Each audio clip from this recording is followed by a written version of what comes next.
북한이 어제 발사한 미사일은 고체 연료 엔진을 이용한 신형 대륙간 탄도미사일 화성포 18형이라며 북한의 전략적 억제력 구성을 크게 재편시킬 거라고 추정했습니다. 우리 국방부는 중간 단계 시험 발사로 체계 개발 완성까지는 추가적인 시간과 노력이 필요한 수준으로 평가했습니다. 윤석열 정부 들어 처음 발간한 통일백서에서 지난해까지 사용된 한반도 비핵화 대신 북한 비핵화 용어가 등장했습니다.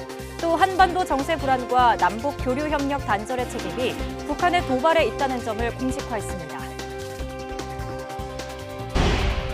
재작년 더불어민주당 전당대회 돈봉투 의혹과 관련해 정치권의 공방이 가열되고 있습니다.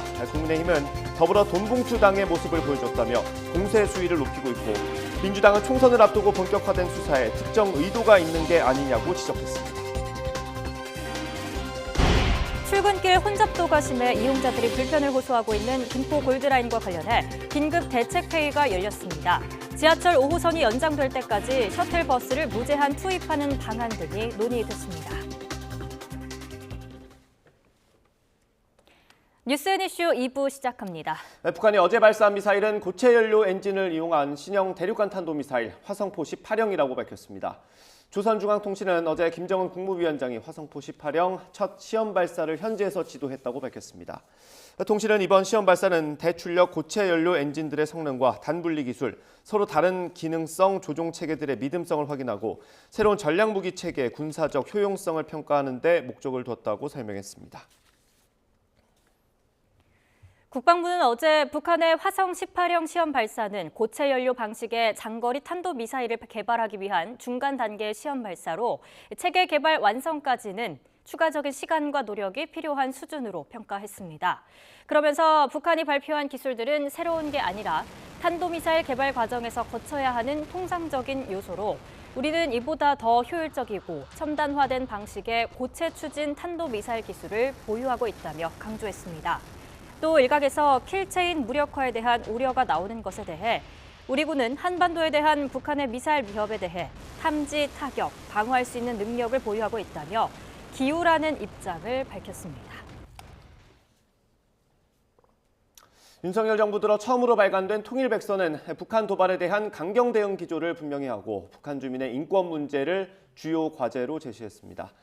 백서는 한반도 정세 불안정과 남북 교류 협력 단절의 책임이 북한의 핵 위협과 군사 도발에 있다는 점을 공식화하고 일체의 무력 도발 불용, 단호한 대처 등의 표현을 사용했습니다. 또 지난해까지 사용된 한반도 비핵화 대신 북한 비핵화라는 용어를 공식화하고 북미 관계는 대부분 미북 관계라고 표현했습니다.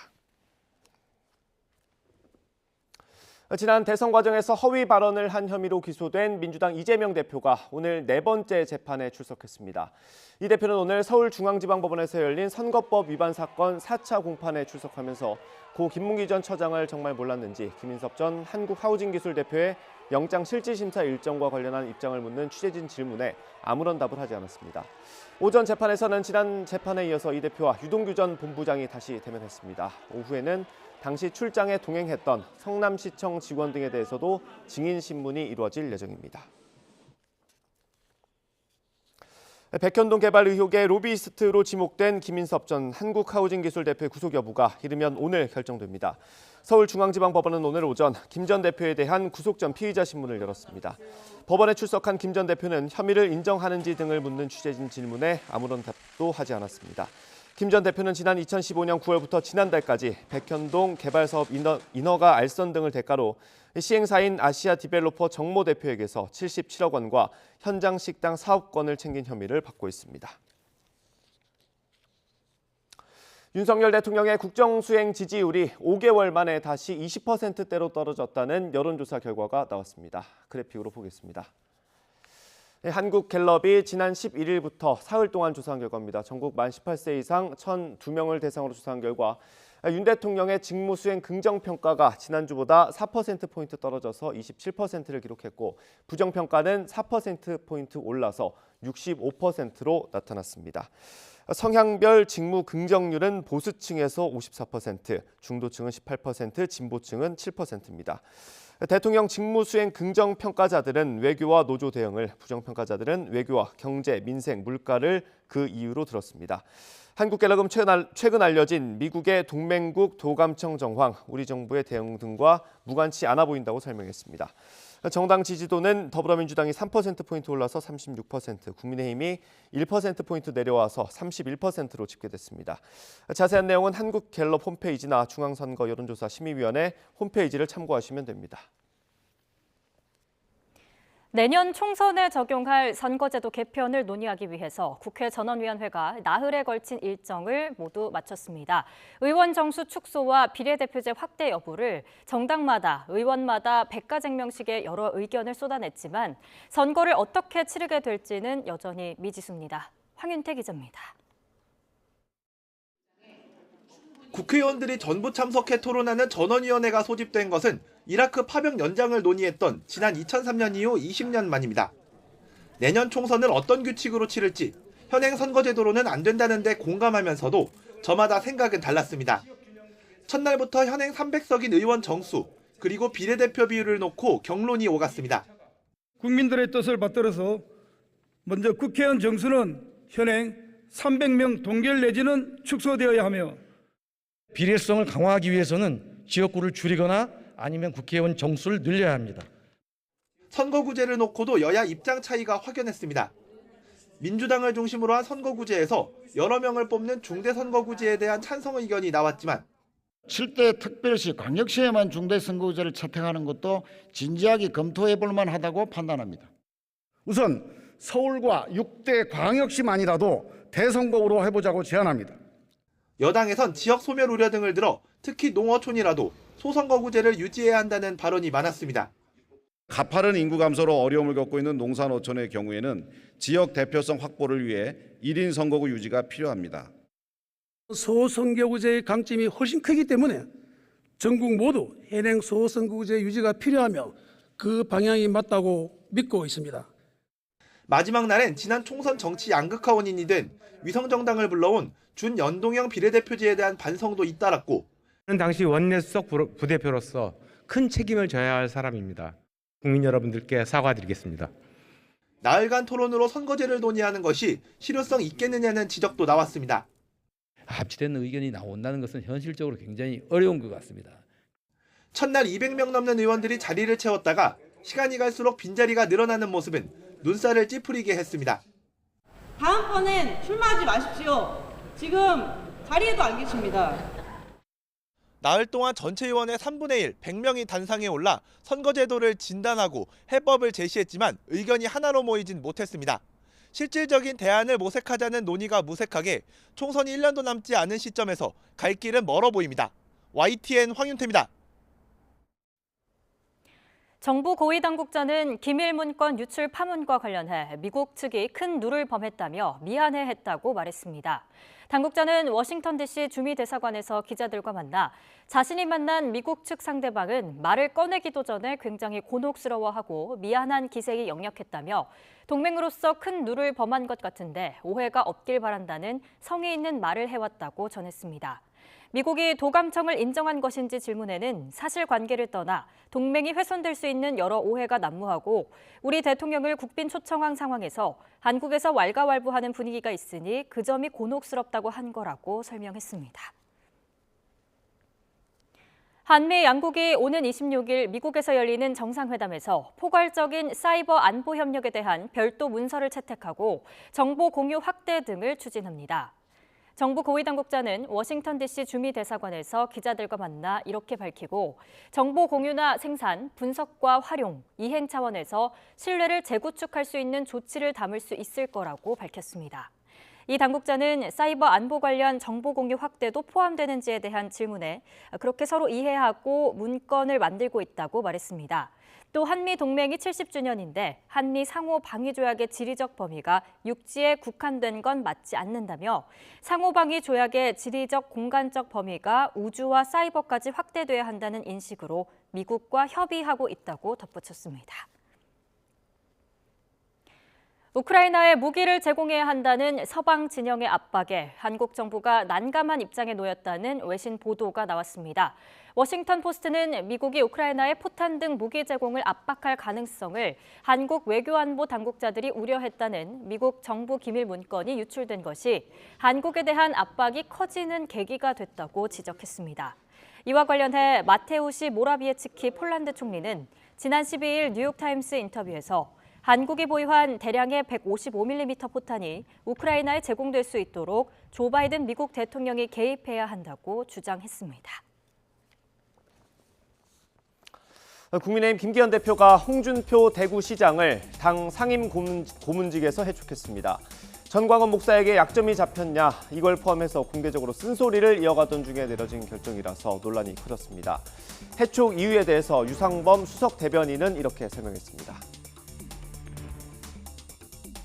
우리가 소위 시쳇말로 가만히 있으면 가만히로 한다. 즉 무슨 말인지 이해 많이 하지 않습니까? 가만히 있으면 대응을 안 하면 계속적으로 공격의 그 강도가 세지면서 상대방을 무시한다. 상임 고문이시면 사실은 공개적으로 어떤 그 부분에 대한 말씀을 하시고 좀 더 긴밀한 얘기나 이런 부분은 어찌 보면 뭐 상임 고문이시니까 당대표에게 직접 뭐 개인적으로 전화를 하거나 연락을 하는 과정을 통해서 언제든지 말씀하실 기회가 있지 않습니까? 그거는 늘 페이스북이라는 그 오픈 그 SNS를 통해서 이렇게 말씀을 반복적으로 하신다면 그것을 보는 국민들의 시각에서 당원들의 시각에서 보면 굉장히 불편하거든요. 이걸 두고 일각에선 엉뚱한 데 화풀이한다는 지적도 있습니다. 논쟁이 촉발된 계기는 극우 인사로 분류되는 전광훈 목사인데 홍준표 시장을 겨냥했다는 겁니다. 하태경 의원의 인터뷰 들어보겠습니다. 전문서답이란 말이 있잖아요. 근데 이게 전문 홍답이지. 전문 홍답? 그러니까 국민들은 그 누구야 전광훈 자를 거냐라고 물었는데 김기현 대표가 홍준표를 잘랐죠. 전광훈에 대해서 물었는데 홍준표로 답한 아주 좀 이상한 상황이 됐고 메시지 관리에 실패를 한 거죠. 그러니까 강경 우파로 우파에 사로잡힌 정당이 아니다. 포로가 된 정당이 아니다. 이런 걸 보여주고 중도로 확장한다는 걸 국민들한테 강하게 어필해야 되는 지금 타이밍인데 그러면 전광훈 영향을 어떻게 차단할 건지 이런 고민하는 모습, 그런 조치들을 국민들한테 제시할 수 있어야 되죠. 그때는 윤심이 작용했다는 분석이 나온다. 윤심 작용 안 했어요. 이런 기사도 잘못된 저도 기사입니까? 한번 체크해봤는데 윤심 작용 안 했고 김기현 대표의 독자적인 결정이에요. 지금 홍 시장님 그 지난번에 그 제주도 해운대 일광수산 가서 분위기 좋았어요. 그 저도 있었고 윤 대통령 계시고 홍 시장님 맞은편에 앉아가지고 아 대통령 맞은편에요? 홍 시장님 말씀 제일 많이 하셨어요. 민주당은 전당대회 돈봉투 의혹으로 연일 뒤숭숭한 분위기입니다. 소심파로 분류되는 조응천 의원은 여당의 실수로 지지율을 만회하는 상황에서 악재가 터졌다고 진단했습니다. 이게 만약에 사실이라면 큰 문제가 아닐 수 없습니다. 안 그래도 지금 기초 체력이 약한 상태입니다. 저희가 뭐 여당도 마찬가지지만 지금 어쨌든 국민들께 신뢰를 받을 일이 지금 별로 양당 공이 없었기 때문에 계속 까먹고만 있는 상황에서 상대방의 실수로 그나마 조금 숨 돌리고 넘어가고 뭐 계속 그런 상태였잖아요. 지금 또 저쪽 당은 홍준표 시장을 사인 고문해서 해촉한 걸로 또 조금 저희가 숨 돌리고 또 저쪽 당은 이 돈봉투로 또 조금 숨 돌리고 그렇게 참 서로 공생을 하고 있는 그런 상황에서 크기는 이 돈봉투가 훨씬 더 큰 거죠. 2008년도 한나라당 전당대회에서 박유태 당시 후보가 300만 원 돈봉투 돌린 걸로 징역 1년 집행유예 2년이 나왔거든요. 그렇습니다. 근데 지금 이게 뭐 300만 원이 사실이라면 300만 원 최소 10명, 뭐 50만 원 최소 뭐 수십 명이라고 하면 최소한 징역 1년 집행유예 2년보다 훨씬 더 세지 않겠습니까?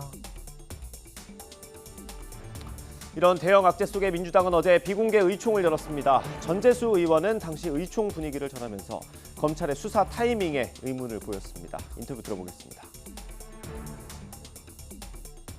신상 발언을 어제 두 분 의원이 하셨고요. 근데 구체적인 언급은 없었고, 그러니까 이분들도 사실관계 어떤 이 부분에 대해서 다 꿰뚫고 있고 그러지는 못하더라고요. 예. 그래서 일단은 뭐 수사 진행 상황을 좀 봐야 될 것 같아. 그런 생각이 들고, 다만 이제 이런 의구심은 있죠. 녹취 파일이 3만 개가 있다는데 검찰이 오래전에 이미 다 가지고 있는 겁니다. 그러면은 그것을 인지한 순간에 바로 수사를 해야 되죠. 철저하게 수사를 해야 되죠. 정치적 고려가 없어야 된다는 겁니다. 근데 그것을 쥐고 있다가 정권이 코너에 몰리거나 집권 여당의 국정 운영에 빨간불이 들어오거나 또는 대통령의 지지율이 많이 떨어졌을 때 검찰이 딱 등장해가지고 국면을 전환하고 이슈를 덮어버리고 이런 식으로 이제 이용되면 안 된다.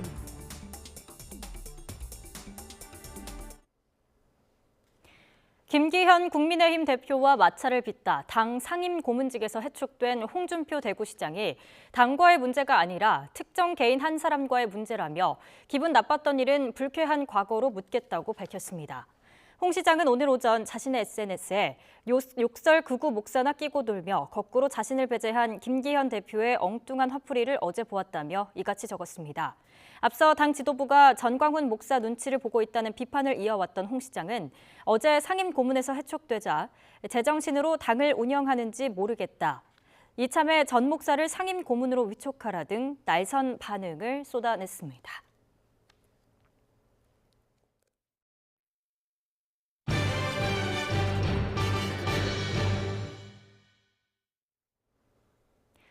추경호 경제부총리는 경기 흐름에 대한 불확실성이 크지만 우리 경제가 점차 나아져 올 하반기에는 호전될 거라고 내다봤습니다.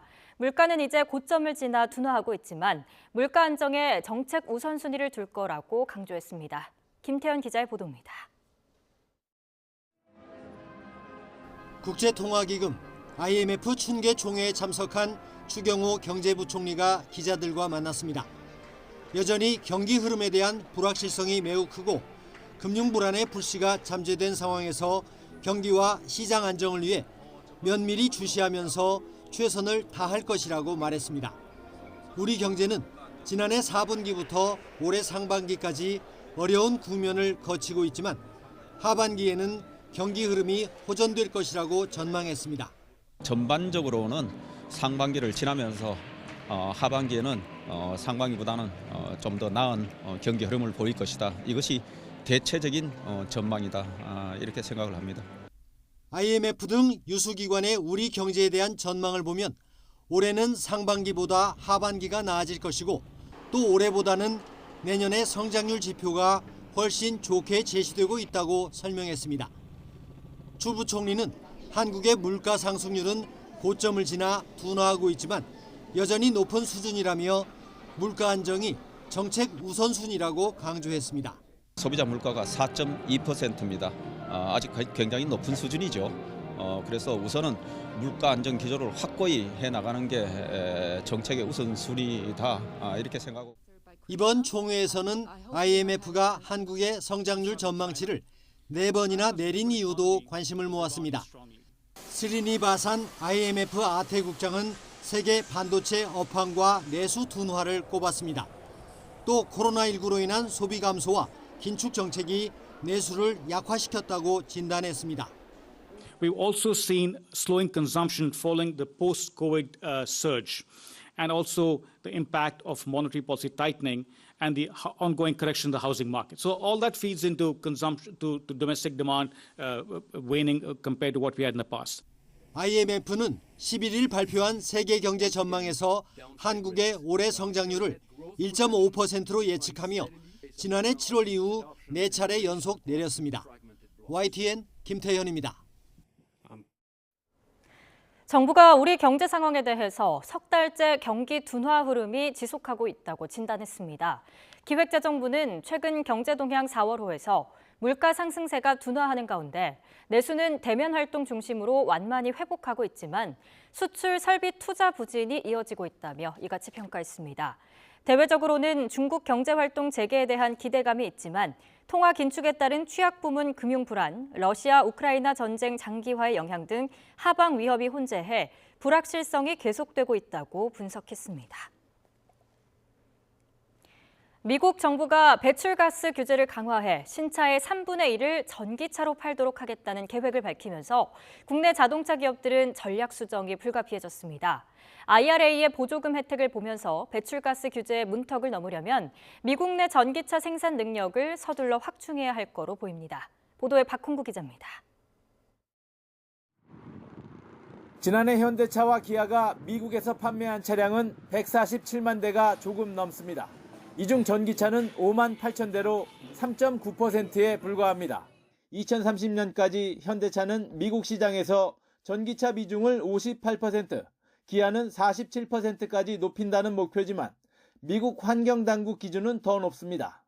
2032년까지 67%를 전기차로 생산하도록 한 것입니다. 예컨대 차량 100대 중 67대는 전기차, 나머지 33대는 내연기관차를 팔아야 미국 환경청에서 정한 1마일당 승용차 이산화탄소 배출 허용량 82g을 맞출 수 있다는 논리입니다. 그것들이 평균에 미치지 못할 경우에는 그람당 얼마씩 이제 그 벌금이 있어요. 그 기준을 맞추려면 어쩔 수 없이 전동차 퍼센테이지를 높여야 되고요. 현대차 그룹은 미국 내 전기차 생산 시설 확충이 시급한 과제로 떠올랐습니다. 미국에서 판 차량 150만 대 중 100만 대를 전기차로 생산해야 하는데 이르면 2024년 말부터 가동할 전기차 전용 공장의 생산량은 30만 대 수준입니다. 따라서 현재 내연기관차를 만들고 있는 미국 내 공장 2곳을 서둘러 전기차 라인으로 전환해야 IRA 보조금 혜택을 받고 배출가스 규제도 피할 수 있을 것으로 보입니다. 전기차 생산량을 더 늘려야 되고요. 종류도 더 늘려야 돼요. 배출가스를 맞추기 위해서는 좀 더 전기차 전환을 늘려야지만 총량제를 맞출 수가 있기 때문에 다만 지난해 미국 내 신차 판매에서 전기차 비중이 5.8%에 그쳤다는 점을 고려하면 9년 안에 판매량을 10배 이상 늘리겠다고 한 목표는 현실성이 떨어진다는 지적도 있습니다. 특히 GM과 포드 등 미국 메이저 업체들의 전기차 전환이 늦어질 경우 목표치는 더 하향 조정될 수 있을 것으로 보입니다. YTN 박홍구입니다. 전경련은 미국의 반도체법이 국내 반도체 기업에 심각한 악영향을 미칠 우려가 있다며 독소 조항을 완화해야 한다고 주장했습니다. 전경련 산하 한국경제연구원은 반도체법 관련 보고서에서 보조금 신청 요건이 과도하다며 이같이 밝혔습니다. 한경연은 반도체법 보조금 신청 요건의 4대 독소 조항으로 반도체 시설 접근 허용과 초과 이익 공유, 회계 자료 제출, 중국 공장 증설 제한 등을 꼽았습니다. 출퇴근 혼잡도가 심해 이용자들이 불편을 호소하고 있는 김포 골드라인과 관련해 국토교통부 주관으로 긴급 대책회의가 열렸습니다. 원희룡 국토부 장관은 오늘 오전 김포공항 국제선청사 회의에서 출퇴근 혼잡도 문제가 해결되기 전까지 셔틀버스를 무제한 투입하는 방안을 추진하겠다고 말했습니다. 이어 현재 서울시가 담당하는 개화에서 김포공항 구간은 버스 전용 차로로 지정되지 않았다며 서울시에 협조해달라고 덧붙였습니다. 출근 시간대 승객이 몰려 호흡곤란 호소 환자가 발생한 김포 골드라인과 관련해 대통령실은 승강장 설계 자체가 잘못돼 있다고 설명했습니다. 대통령실 관계자는 YTN과의 통화에서 애초 2량만 운행할 수 있도록 승강장이 설계돼 있는 만큼 열차 증량은 불가하고 증편으로 문제를 해결해야 하지만 근본적인 해결 방안은 아니라고 말했습니다. 구조적으로 해결하려면 GTX 등 다른 교통 편의시설을 통할 수밖에 없다며 근원적으로 고치려면 시간이 걸리고 단기적으로 해결할 수 없다고 부연했습니다. 충북 충주에서 이스라엘 관광객 수십 명을 태운 버스가 옆으로 넘어졌습니다. 관광객 1명이 숨지고 나머지 사람들이 크고 작은 부상을 입었습니다. 이성우 기자가 보도합니다. 버스 곳곳이 부서진 채 옆으로 넘어져 있습니다. 차량 파편은 여기저기 널브러져 있고 버스 내부는 당시 사고 상황을 보여주듯 처참한 모습입니다. 사고가 난 현장입니다. 보시는 것처럼 버스는 옆으로 넘어져 있고 앞유리들은 떨어져 바닥에 깨져 있습니다. 오후 6시쯤 충북 충주시 수안보면에 있는 도로에서 외국인 관광객을 태운 버스가 옆으로 넘어지는 사고가 발생했습니다. 해당 버스에는 이스라엘 국적 외국인 단체 관광객 33명과 운전기사와 가이드 등 모두 35명이 타고 있었습니다. 이 사고로 60대 이스라엘 여성이 병원으로 옮겨졌지만 결국 숨졌습니다. 다른 탑승객 34명도 중경상을 입어 근처 병원으로 옮겨져 치료받고 있습니다. 관광객들은 이스라엘 국적으로 지난 6일 입국해 제주와 부산 여행을 한 뒤 수안보 관광을 마치고 숙소를 가다가 사고를 당한 것으로 파악됐습니다. 운전자는 호텔로 가는 급경사 오르막길을 오르다가 변속기를 바꾸는 과정에서 버스가 뒤로 밀렸고 이어 옆으로 넘어졌다고 경찰에 진술했습니다. 보시는 바가 차가 지금 역방향으로 돼 있어요. 역방향으로 돼 있는데 지금 현장에 저쪽에 가보면은 그 연석도 깨져 있고 나무도 부러져 있고 이렇습니다. 그래서 거기에 부딪히면서 이 방향이 틀어지지 않았나 이렇게. 경찰은 운전자가 졸음이나 음주운전을 한 정황은 없었다고 밝혔습니다. 경찰은 시동 꺼짐 여부를 비롯한 구체적인 사고 원인 파악을 위해 오늘 현장 감식에 나설 예정입니다. YTN 이성호입니다. 이번 사고를 당한 이스라엘 관광객들은 대다수가 고령이었고 구조 과정에서 의사소통에도 한계가 있었습니다. 충청북도는 사고지원본부를 꾸린 뒤에 부상자들이 이송된 병원마다 통역관을 긴급 배치했습니다. 손효정 기자의 보도입니다. 한국 관광에 나섰다 사고를 당한 이스라엘 관광객들은 대부분 60, 70대 고령자입니다. 이들 모두 이스라엘 국적이지만 히브리어나 아랍어 대신 러시아어를 사용하는 것으로 파악됐습니다. 이들은 지난 6일 한국에 입국해 오는 17일까지 부산과 경주, 속초 등 주요 도시들을 관광할 예정이었는데 경북 경주를 출발해 충주 수안보에 있는 숙소로 이동하는 길에 사고를 당했습니다. 부산에서 2박하고 경주에서 2박하고 그다음에 여기 충주 왔다가 뭐 속초를 또 간다고 이렇게 알고 있거든요. 지자체는 언어가 달라 의사소통에 어려움이 있는 만큼 대학이나 다문화 센터를 통해 러시아어 통역자를 수소문해 부상자들이 이송된 병원에 배치했습니다. 병원으로 이송해서 병원에서 이제 통역관들 다 병원으로 파견 다 갔고요. 보건소까지 해가지고 다 움직인 거라 아마 다 수소문이 돼서. 충청북도는 사고가 난 충주시에 지원본부를 꾸리고 사고 수습과 부상자의 치료, 피해 보상 문제 등에 최선을 다하겠다고 밝혔습니다. 충청북도를 찾아온 외국인 관광객이기 때문에 우리 충청북도가 정성을 다해서 이분들을 치유하고 또 사망자를 위로하고 장례를 치르는 문제를 도와야겠다. 외교부도 주한 이스라엘 대사관의 요청이 있으면 협조한다는 방침입니다. YTN 손유정입니다. 며칠 전에 있었던 강릉 산불은 강한 바람에 소나무가 부러졌고 이게 전선을 덮치면서 시작된 걸로 보입니다. 영동 지역에서는 이런 비슷한 원인으로 불이 났던 적이 여러 번 있습니다. 때마다 전선을 땅에 묻는 지중화가 해법으로 거론됐지만 결국 예산이 문제입니다. 송세혁 기자가 취재했습니다. 지난 11일 강릉 산불이 처음 시작된 곳입니다. 산림당국과 한전은 높이 15m 소나무가 강풍에 부러지면서 전선을 덮쳤고 끊어진 전선에서 불꽃이 튀어 산불로 번진 것으로 보고 있습니다.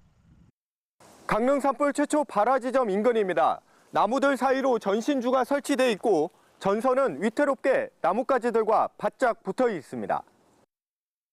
전선이 원인으로 밝혀졌거나 추정되는 산불은 이번이 처음이 아닙니다. 1000명이 넘는 이재민이 발생한 2019년 고성 산불도 강풍에 전선이 끊어지면서 시작됐고 축구장 250개가 넘는 면적을 태운 2004년 속초 청대산 산불도 고압선 절단이 원인이었습니다. 사람 부분 부러질까봐 겁나고 불날까봐 겁나고 하얗고 같아서 불안한 마음을 항상 안고 살아요. 대형 산불이 발생했을 때마다 전선을 땅에 묻는 지중화가 해법으로 제시됐지만 진척은 거의 없습니다. 강원도 지중화율은 10%를 겨우 넘어 서울의 6분의 1 수준에 불과합니다. 지자체들은 예산 부족 탓만 합니다. 지중화를 하려면 한전과 지자체가 사업비를 절반씩 부담해야 하는데 재정이 열악한 지자체는 사업 추진이 어렵다는 겁니다. 강원도는 다른 곳에 비해서 인하가 많고 재정 자립도도 낮기 때문에 사업비 부담이 많이 되겠죠. 전문가들은 봄철 국지적 강풍인 양간지풍으로 대형 산불이 반복되는 강원 영동 지역을 중심으로 지중화를 서둘러야 한다고 입을 모읍니다. 서해안 쪽에서 수도권으로 들어가는 송전선로들은 상당수가 지중화되어 있어요. 위험 요인이 있는 지역에서는 지중화가 저는 필요하다고 생각을 합니다. 전신주 주변 나무를 베어내기가 어려운 것도 문제입니다. 한전이 정전 사고 등이 우려될 경우 수목을 제거할 수 있지만 지자체 허가나 소유주 동의를 받아야 하다 보니 한계가 많습니다. 산불 예방을 위해 전신주와 나무 간 거리를 충분히 확보할 수 있도록 하는 등 제도 보완이 필요해 보입니다. YTN 송세혁입니다. 경기력이 떨어져 은퇴한 경주마들이 학대나 도축을 당하고 있다는 사실이 알려지면서 동물보호단체들의 비판이 커지고 있습니다. 인간의 즐거움을 위해 소비됐다가 버려지는 동물들을 보호하기 위해서 법 개정안까지 마련됐지만 산업계 반발로 지난달 폐기됐습니다. 황보혜경 기자입니다. 최상급 경주마로 3년 가까이 경마장을 누볐던 바이킹 스톰. 9번 바이킹 스톰이 선두로 부상하기 시작합니다. 벌어들인 우승 상금만 2억 원이 넘습니다. 그런데 경기력이 떨어지자 지난 2월 은퇴했습니다. 한국마사회 기록엔 일반인을 태우는 승용 목적으로 팔렸다고 돼 있지만 실제로는 사료용 고기를 만드는 곳으로 간 것으로 전해졌습니다. 한때 마리아주라는 이름으로 활동했던 퇴역 경주마 까미도 비참한 최후를 맞았습니다. 지난해 1월 드라마 촬영장에서 줄에 걸려 넘어진 뒤 목숨을 잃은 겁니다. 말의 수명은 보통 30년이지만 경주마는 5살 전후로 은퇴합니다. 말 산업계에선 부상을 입고 은퇴한 경주마를 재활치료하거나 승용마로 다시 교육하는 데 비용이 많이 든다며 사료용으로 도축하는 경우가 적지 않습니다. 국내 경마 산업은 그야말로 동물 학대와 착취의 산물이다. 경제적 효용이 없다는 이유로 수많은 말들이 부산물처럼 처리된다. 지난 2019년부터 올해까지 서울과 부산 지역에서 은퇴한 경주마 5,800여 마리 가운데 44%가 폐사한 것으로 확인됐습니다. 왜 폐사했는지는 알 수 없습니다. 동물보호단체들은 경주마의 폐사 이유와 도축 정보를 투명하게 공개하고 현재 개인 자율에 맡긴 퇴역 경주마 이력 등록을 의무화해야 한다고 촉구합니다. 경주마가 은퇴하더라도 승용마로 다시 뛸 수 있게 복지 체계를 갖추란 겁니다. 대다수의 말들이 반려동물의 사료로 처분되는 현실에서 퇴역 경주마에 대한 권고 수준의 인도적인 기준을 마련하고 지난 2월 은퇴한 경주마를 소유주가 보호, 관리하게 하는 동물보호법 개정안이 국회에 발의됐지만 경주마 생산자 업계 반발로 한 달도 안 돼 철회됐습니다. YTN 황보혜경입니다. 법원 공무원이 만취 운전을 해서 상해를 입혔는데 1심에서 유죄를 받고도 승진한 거로 YTN 취재 결과 확인됐습니다. 징계는 사건 8개월 뒤 승진하고 뒤늦게 내려졌는데요. 이준엽 기자가 취재했습니다. 서울 구로구에 있는 3차선 도로입니다. 지난해 8월 11일 자정쯤 40대 A씨가 운전하던 승용차가 이곳에서 신호를 기다리던 택시를 들이받았습니다. 택시 기사와 승객은 목뼈를 다쳐 나란히 전치 2주 상해를 입었습니다. 목동역에서 이곳까지 7km를 운전해온 A씨는 당시 혈중 알코올 농도가 면허 취소 수치의 2배가 넘는 만취 상태였습니다.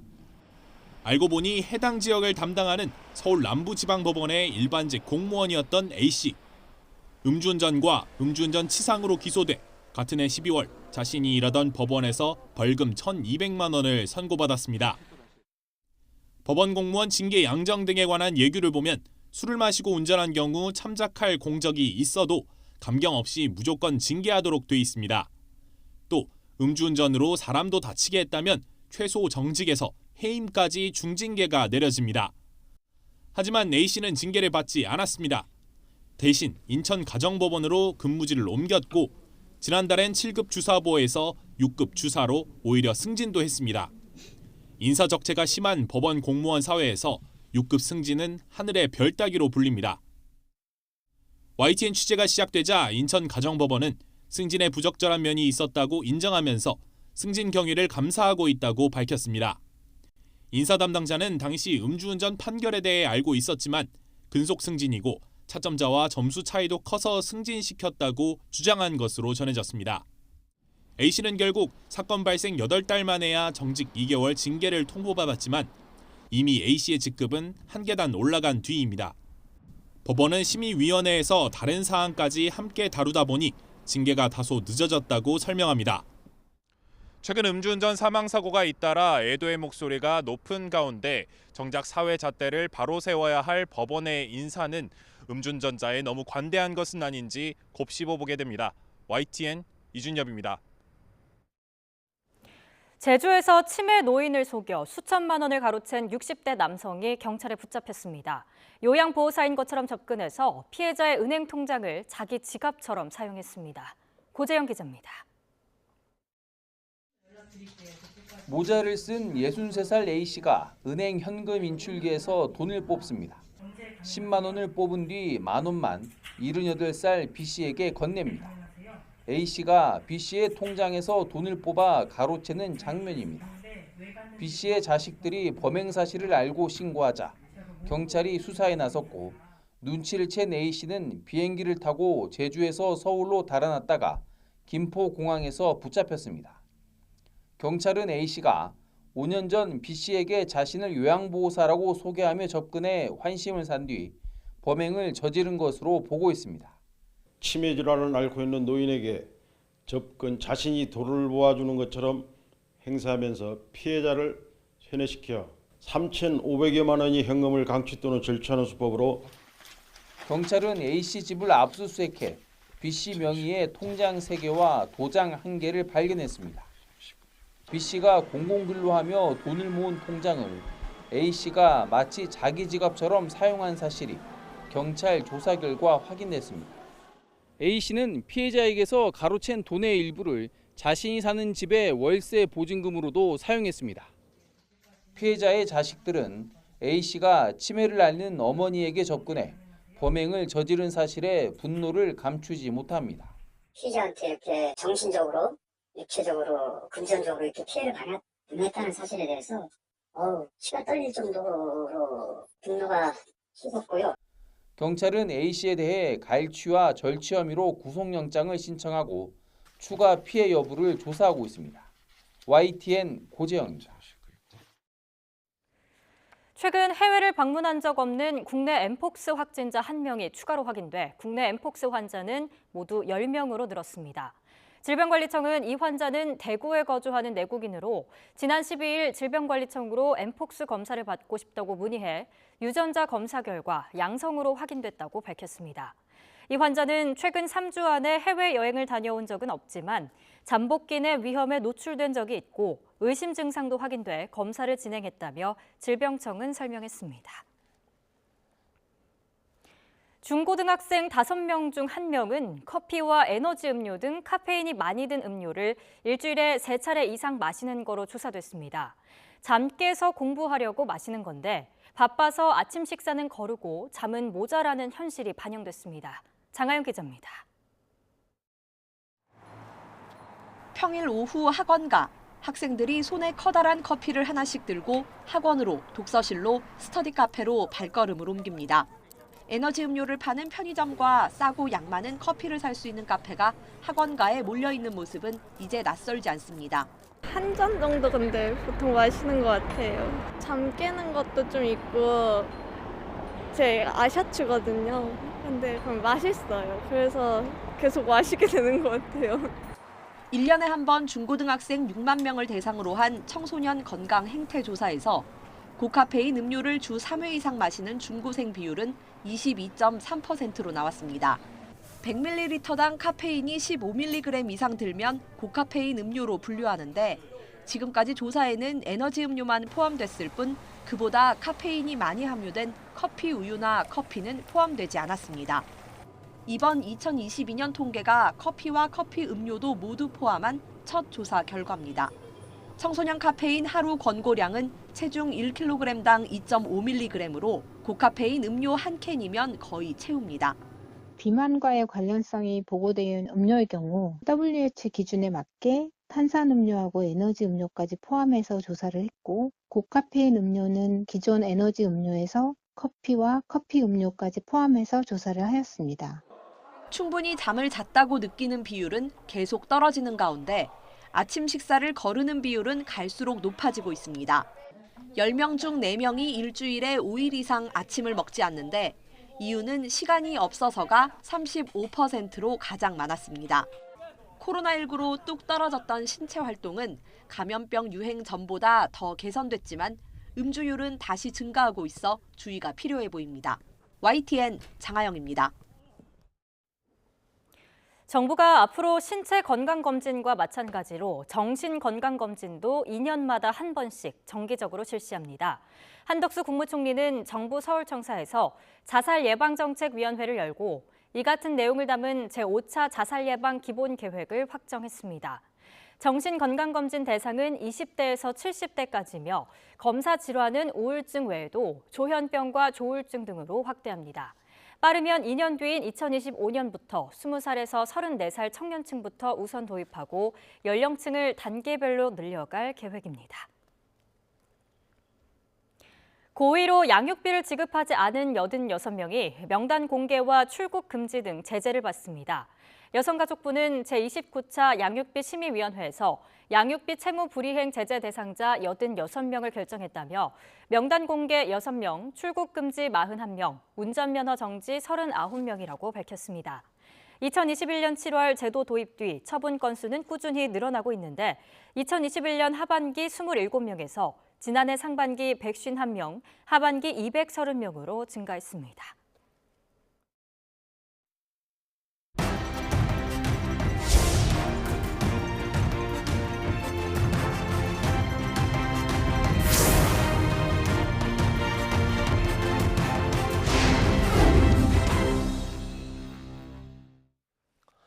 프랑스 정부가 통과시킨 연금개혁 법안의 위헌 여부 심사를 하루 앞두고 반대 시위가 격렬해지고 있습니다. 시위대에 방화가 잇따랐고 이걸 진압하기 위한 최루탄도 등장했습니다. 류재복 기자가 보도합니다. 노조원들이 기차역 앞 광장에 나무를 쌓고 불을 놓습니다. 연금개혁 법안 반대 투쟁 의지를 보여주기 위해서입니다. On voit que Macron, il a pris un bidon d'essence, là, il y avait des flammes, et il n'arrête pas de verser des jerrycans d'essence sur les flammes de la mobilisation aujourd'hui. 차량 한 대가 완전히 불에 타 뼈대만 남았습니다. 길거리에서 불타는 모습을 보는 것은 이제 흔한 일이 됐습니다. 파리 시내를 행진하던 시위대가 도착한 곳은 헌법위원회 앞입니다. 마카롱 정부가 통과시킨 연금개혁 법안의 위헌 여부를 심사할 곳입니다. 하원의 표결을 건너뛴 채 통과한 법안은 헌법위원회에서 합헌 결정이 내려지면 확정됩니다. 시위대 가운데 일부는 루이비통 본사에 들어가 농성을 벌이는 등 부자들에게 적대 감정을 드러내기도 했습니다. 시위대 위세에 경찰이 밀리면서 최루탄이 발사됩니다. 곳곳에서 매캐한 연기가 피어오르지만 시위대는 쉽게 물러설 기미를 보이지 않습니다. Qui sont milliardaires à souhait. Donc une des solutions pour financer notre système de retraite, c'est une meilleure répartition des richesses et c'est de taper dans les caisses des milliardaires. 프랑스 정부는 시위가 격렬한 양상을 보이면서 폭력 사태로 번지지 않을까 걱정하고 있습니다. 헌법위원회의 심사와 결과 수용을 촉구했습니다. Et donc le Conseil constitutionnel a droit à la sérénité des débats et a le droit à ce que la décision qui sera rendue, quelle qu'elle soit respectée par tous. 프랑스 주요 8개 노동조합의 연대 시위는 석 달 넘게 이어지고 있습니다. 노조가 연금 개혁에 반대한다는 입장에서 물러설 뜻이 없음을 밝히고 있어서 헌법위원회 결정에도 진통은 이어질 것으로 보입니다. YTN 유재복입니다. 손원평 작가의 장편 소설 프리즘이 일본 서점 직원들이 뽑은 번역 소설 2위를 차지했습니다. 출판사 은행나무는 손 작가의 프리즘이 제20회 일본 서점 대상 번역 소설 부문에서 2위를 차지했다고 밝혔습니다. 손 작가는 2020년 소설 아몬드와 지난해 30회 반격으로 이 부문 1위를 각각 차지한 데 이어 이번에 3번째 수상 기록을 세우게 됐습니다. 번역 소설 부분에서 영미 유럽권 소설이 아닌 아시아 소설이 수상작으로 선정된 건 손 작가의 아몬드가 처음이었습니다. K-팝 그룹 중 데뷔 이후 최단 기간인 넉 달 만에 미국 빌보드 메인 차트에 이름을 올린 걸그룹 피프티피프티가 너무 감사하면서도 부담이 된다고 소감을 밝혔습니다. 피프티피프티는 곡이 좋아서 언젠가는 잘 될 곡이라고 생각했지만 이렇게 잘 될 줄은 생각하지 못했다고 말했습니다. 그러면서 다음에 어떤 곡을 선보일지 고민하고 있고 그룹의 색깔을 담은 완성도 높은 음악을 들려드리겠다고 덧붙였습니다.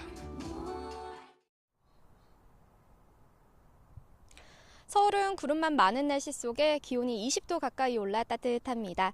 대기질도 상황이 많이 나아졌습니다. 여전히 일부 지역에서는 황사의 영향을 받고 있지만 대기 확산이 점차 원활해지고 또 오늘 충청 이남에 비가 내리면서 황사는 점차 물러날 것으로 보입니다. 다만 내일은 전국에, 모레는 곳곳에 비가 내리니까요. 주말 계획에 참고하시기 바랍니다. 자세한 레이더 화면부터 살펴보도록 하겠습니다. 남해상을 지나는 기압골의 영향으로 제주도와 남해안에 비가 내리고 있습니다. 비는 점차 충청과 그 밖의 남부지방까지 확대하겠고 내일은 전국에 내리겠습니다. 내일까지 제주 산간에는 벼락과 돌풍을 동반한 120mm 이상의 큰 비가 내릴 것으로 보여 이 지역에는 호우주의보가 내려졌습니다. 남부지방에는 최고 40mm, 서울 등 그 밖의 지역에는 5에서 10mm의 비가 예상됩니다. 오늘 낮 기온은 대체로 예년과 비슷하거나 조금 높겠습니다. 서울 20도, 대전 21도, 부산 19도로 예상됩니다. 다가오는 휴일에도 대기가 불안정해지면서 중부와 경북 등 일부 내륙에 비가 내리겠고요. 날씨도 다소 쌀쌀해질 전망입니다. 남부지방은 비가 내리며 건조특보가 해제되고 있습니다. 하지만 중부지방에는 상대적으로 적은 양의 비가 예상되는 만큼 산불 등 화재 예방에 계속해서 신경 써주시기 바랍니다. 지금까지 YTN 원희다입니다. 이상으로 뉴스 애니쇼 마치겠습니다. 잠시 뒤에 더 뉴스가 방송됩니다. 시청해주신 여러분 고맙습니다.